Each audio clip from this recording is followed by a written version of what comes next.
In this video, I'll be showing you how to change your name on Call of Duty Cold War. Begin by opening the settings in the bottom left corner of the game. Switch to the Account and Network settings. Under the Activision account heading, you will see an option to change your Activision name. Select it. Select the box and enter your new name.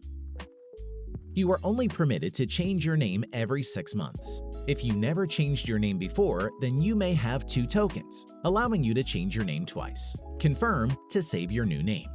Alternatively, there is another method.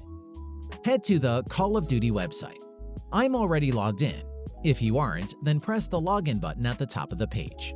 If the button doesn't work, then go to the My Call of Duty page and sign in from there. Click on your account name at the top and choose Basic Info. At the bottom, you will see your Activision ID. Press the blue Edit button. You can change your username every 6 months.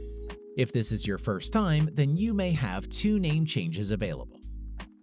Highlight your name and enter a new display name. Press Save to confirm your new username.